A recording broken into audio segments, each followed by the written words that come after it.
और ताबी जी भी हमारे साथ हैं स्टूडियो में। ताबी जी, एक पी मार्क जो एग्जिट पोल है उसके आंकड़े मेरे पास आए हैं और वो कह रहे हैं कि 9% वोट की संभावना है कांग्रेस पार्टी को, यानी पिछले चुनाव की तुलना में आपका वोट बढ़ने की बात कही जा रही है। तो क्या लगता है यही कारण इसके चलते ये बीजेपी के पक्ष में हवा बनती दिख रही है? नहीं, मैंने आपसे थोड़ा देर पहले इस बात को कहा था कि हम लोगों ने इस पे काम किया है और संगठनात्मक तौर पे काम किया है, लोगों के पास गए हैं, लोगों को बताया शीला दीक्षित का जो डेवलपमेंट था, लोग चाहते हैं कि डेवलपमेंट शीला दीक्षित वाला आए।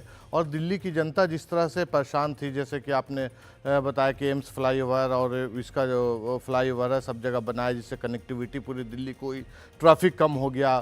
शीला दीक्षित ने जो बसेस लाए हैं उसकी सुविधाएं दी गई थी। ऐसे बहुत सारे कार्य जो शीला दीक्षित ने किया था, उस तरह से जनता चाहती है क्या आएगी। वोटर्स परसेंटेज बढ़ने के लिए कहीं पे ये कह देना कि मतलब कि कटो और ये ऐसा शब्द का प्रयोग भी नहीं करना चाहिए। सबसे पुरानी पार्टी है, इसने अपने आप को सवाल ये उठ रहा है कि अगर आपने और ज़्यादा मेहनत की होती, अगर आप रिलक्टेंट प्लेयर नहीं लगते तो क्या और भी तस्वीर अच्छी हो सकती थी, बेहतर? नहीं, मेहनत तो शुरू से कर रहे हैं, राहुल जी भी घूम रहे हैं। नहीं सर, मेहनत परमानेंट हो रही है। अब आप चैनल पे नहीं दिखाना और चैनल पे चैनल की बात नहीं है। रशीद जी आ गए स्टूडियो में। रशीद किदवई बहुत वरिष्ठ पत्रकार हैं, कांग्रेस पर बहुत करीब से नजर भी रखते हैं। आप सिर हिला रहे थे, आप सहमत नहीं थे इनकी बात से कि मेहनत की है। देखिए अखिलेश, हुआ ये है कि कांग्रेस की जो दिल्ली की रणनीति है वो उसमें एक तरीके की कंसिस्टेंसी जो लय ताल होती है उसका अभाव था। लोकसभा चुनाव में कुछ हुआ, फिर दिल्ली वालों ने प्रेशर डाला और इन्होंने बहुत ज़्यादा आगे का नहीं सोचा। देखिए अभी अगर जैसे आंकड़े बता रहे हैं, अगर 0 या 1 सीट आती है तो कांग्रेस का बहुत चौतरफा उसका क्रिटिसिज्म होगा, न सिर्फ मीडिया में बल्कि जो राजनीतिक दल हैं, गैर भाजपा राजनीतिक दल, नॉन एनडीए, वो सब कांग्रेस मनोज तिवारी कुछ बोल रहे, सुन लेते हैं। रशीद जी माफ करिएगा, एक बार फिर से ले सकते हैं? हाँ सर बिल्कुल, कर सकते हैं। ठीक है सर, ये काट दिया लेकिन सर आप लाइव पर पहले बताएं। हाँ, थोड़ा सा फिर से कर दीजिए इसको। मेरे गले में मनोज तिवारी एएनआई को बाइट दे रहे थे, शायद कुछ ग्लिच हुआ, उन्होंने कहा दोबारा इसको रिकॉर्ड कर लीजिए। एनडीटीवी पोल ऑफ पोल्स के आंकड़े हमारे पास हैं, एक बार फिर से आपको बता देते हैं। पोल ऑफ पोल्स के मुताबिक, चाणक्य स्ट्रेटेजीज के मुताबिक बीजेपी आगे है। एक और सर्वे आ गया चाणक्य स्ट्रेटेजीज का, अगर बीजेपी आगे, बीजेपी को 39 सीटें मिल सकती हैं। चाणक्य स्ट्रेटेजीज कोई नई एजेंसी है या पुरानी है, देखना पड़ेगा।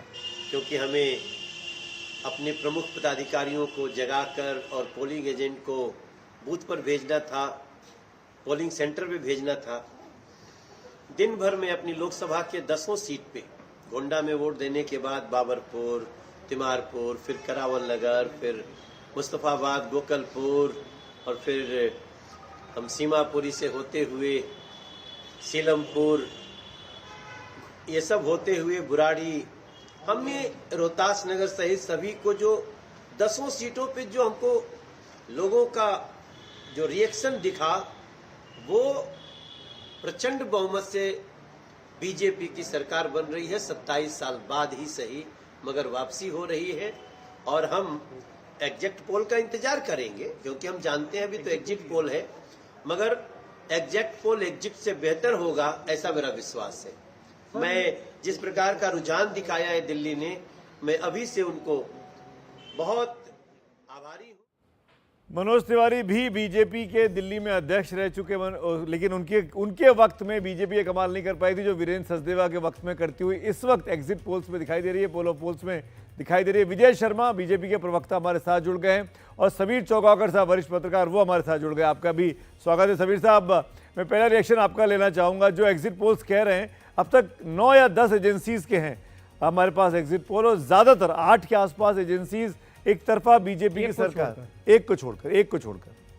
देखिए, जमीन के सेंटिमेंट यही थे। अगर आप दिल्ली का अगर जमीन का सेंटिमेंट अगर देखेंगे तो मुझे लग रहा है उसी दिशा में एग्जिट पोल इस बार बता रहा है। 10 साल का एंटी इनकम्बेंसी अरविंद केजरीवाल के रहा और जो दूसरा कार्यकाल था अरविंद केजरीवाल का 2020 के बाद का, उसमें जिस तरीके से लिकर स्कैम का मामला आया, शीश महल का मामला आया, यमुना सफाई का एक बड़ा मामला जो पूरा बना ओवरऑल लेकर, और सारे वर्ग समुदाय के अंदर, फिर आप अगर पूर्वांचली की आप बात करोगे, आप मुस्लिम कम्युनिटी की बात करोगे, आप दलित की बात करोगे, तो जिस वर्ग ने अरविंद केजरीवाल को एक विचारधारा को छोड़ के 2 बार 2015 और 2020 में एक तरफा मैंडेट दिया था, 67 और 63 सीट्स प्रचंड बहुमत दिया था। उन्हें लगा कि 10 साल बाद उन्होंने जिस उम्मीद से अरविंद केजरीवाल को वोट दिया था वहाँ अरविंद केजरीवाल डिलीवर करने में शायद फेल हुए, और एक मध्यम वर्ग और अपर मिडिल क्लास जिन्होंने अरविंद केजरीवाल की एक ईमानदार छवि के लिए वोट दिया था, जिन्हें अरविंद केजरीवाल की फ्री की स्कीम में कोई इंटरेस्ट नहीं था, वो चाहते थे कि एक नया नेता आया, युवा नेता आया जो ईमानदार है, तो उसको एक मौका देना चाहिए। मुझे लग रहा है उस वर्ग को भी 10 साल बाद लगा, और फिर प्रधानमंत्री मोदी का इस बार का जो बजट आया है निर्मला सीतारमण का